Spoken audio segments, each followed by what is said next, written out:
একটা জিনিস কিন্তু মানাচ্ছে না।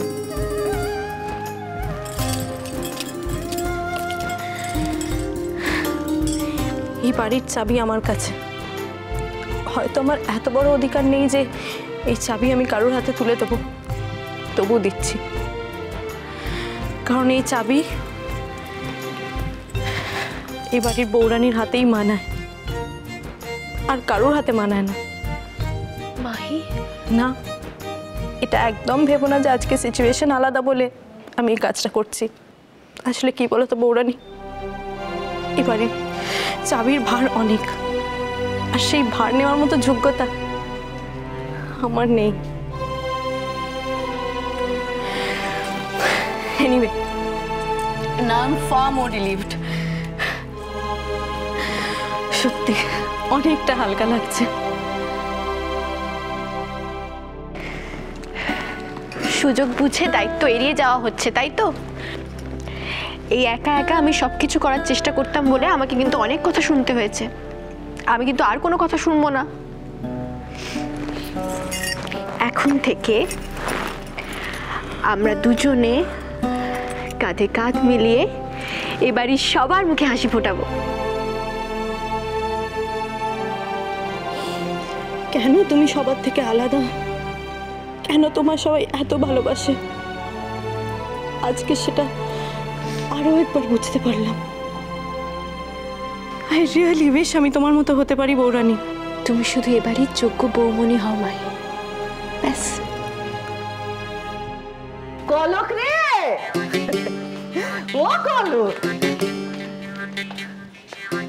আমি মামা, তোমরা দেখেছো মেয়েটার মাথায় আবার মুটু ফুটেছে গো। সবার মুখে কি সুন্দর হাসি ফুটেছে। এই বাড়িতে খুশি হয়েছে গো। আবার টের পাচ্ছ কি? আরে ঢুকতে না ঢুকতে হাউমাউ শুরু করে দিলে। কোথায় আপনারা তো জানেন ওকে, মানে ওই রাগ দুঃখ আনন্দটা একটু সবই একটু বেশি বেশি। আপনারা কেউ কিছু মনে করবেন না আর কি। না না, মনে করার কিছু নেই, কিন্তু আপনারা এখন আপনাদের এই খুশির দিনে নিজেকে ধরে রাখতে পারলাম না গো। পুরুষ মশাই তো কিছুতেই আসতে চাইছিলেন না এত রাতে। না, ভদ্রলোকের বাড়িতে না বলে কই বারে, আমরা তো এখন এদের নিজেদের লোক। আপনাদের খুশির সময় এই খুশিতে সামিল হব না তা কি হয় নাকি বলেন? আপনারা একদম ঠিক করেছেন বেয়ান।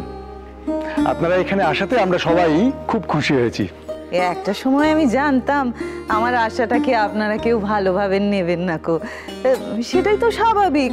আপনাদের মনে আশঙ্কা থাকতো আমি এ বাড়িতে আবার কি বাঁধাবো। এই কি মিসেস গোস্বামী, আপনি ওভাবে বলবেন না। না না, আমার পুরুষ মশাই ভয় সিটকে থাকেন, কাটা হয়ে থাকেন, তো আপনারা তো। আমার মনে অনেক অপরাধ বলছিল রে মা। একটুখানি খুশি কতখানি কষ্ট ভুলিয়ে দিতে পারে। আজ আমার এক মেয়ে নেই তো কি হয়েছে, আর একটা মেয়ে তো আছে। ওর খুশিতে আমি নিজেকে আর। এসেছেন যখন আমাদেরও আশীর্বাদ করুন মা।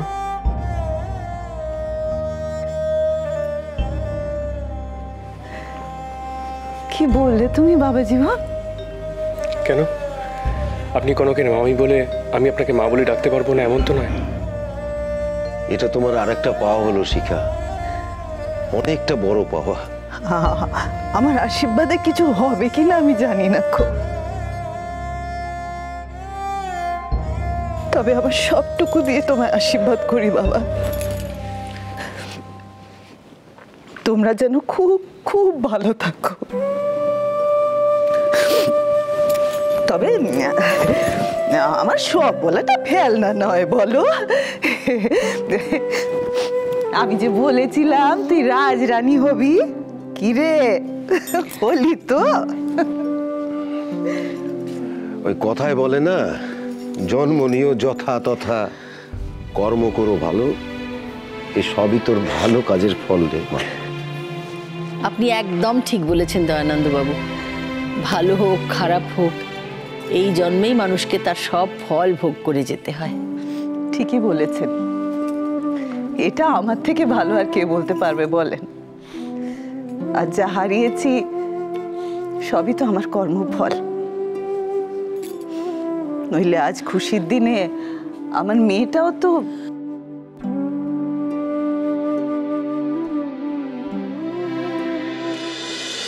মা এসব ঘাস পুষে বানানো প্যাকারি লাগাই না মা। I don't like all this please. এটা ভালো মা, লাগিয়ে নে লক্ষ্মী সোনা। তখন বলতে কখন ছেলের বাড়ির লোকজন তোকে দেখতে চলে আসবে বল লক্ষ্মী সোনা। আচ্ছা তুমি চোখের জল ফেলছো কেন? তুমি এই তো আস্তে আস্তে বললে না কি একটা দেওয়ার ছিল কনককে। ও হ্যাঁ হ্যাঁ হ্যাঁ, এই নে। কি এনেছো? তেঁতুল এনেছো? দূর মুখ পুড়িয়ে। তেঁতুল এই নে, তোর জিনিস তুই রাখ, কিনে ধর। কি এটা? বাবা ওই কলকাতার বাড়ি, ওটা তো কনকের বাবার নামে ছিল। ওটা ওকে ঠকিয়ে আমি নিজের নামে নিকিয়ে নিয়েছিলাম। তখন তো আমি জানতাম না কো। ওই উপরে একজন বসে আছেন, তিনি তো সব দেখছেন, সবকিছুর হিসেব রাখছেন। ওর কাছে নুকিয়ে কি আর রাজা হওয়া যায়? কপালে নিয়ে কোন পাল্টানো যায়? তিনি কাউকে আবার রাজা করেন, কাউকে ফকির। আজ বিরাট বড় একটা দায় থেকে মুক্তি পেলাম। একেরে ঝাড়া হাত পা। এবার পুরুত মশাইয়ের সঙ্গে তীর্থ ভ্রমণ।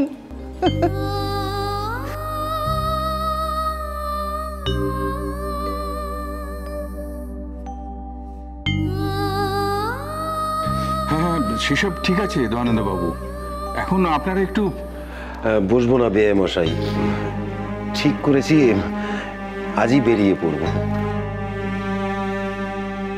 তীর্থে তো যেতেই পারবেন, কিন্তু আমরা চাইবো, আমরা খুশি হব যদি আপনারা এখানে থেকে যান।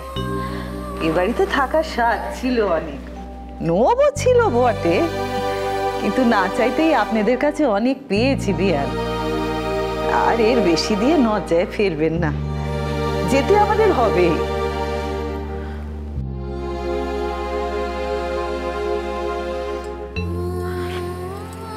তুমি আমাকে নিজের মেয়ে বলে ভাবতে পারবে না মা? দেখো না, অভ্র, দুষ্টু মিষ্টি কনক, এরা সবাই তো তোমার নিজের, সবাই তোমার আপন। থেকে যাও না মা, যেও না।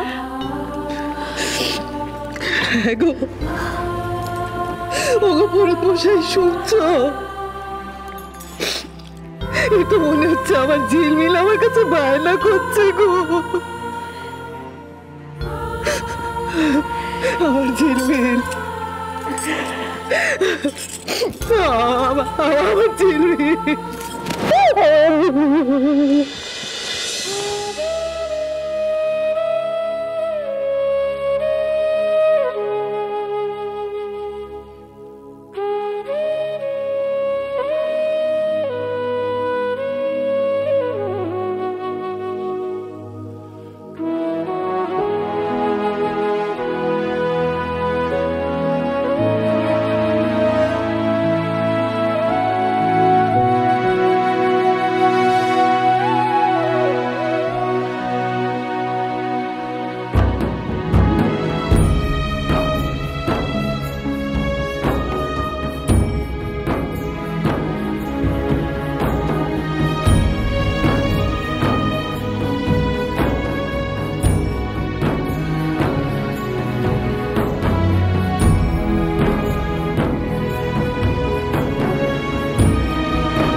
এই হলো আমাদের পরিবার, আমার অহংকার।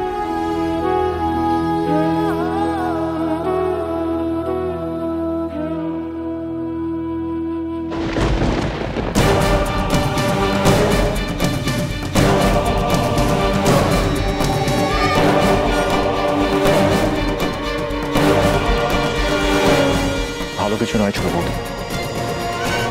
তার মানে অরুণেশ ধরা পড়েনি।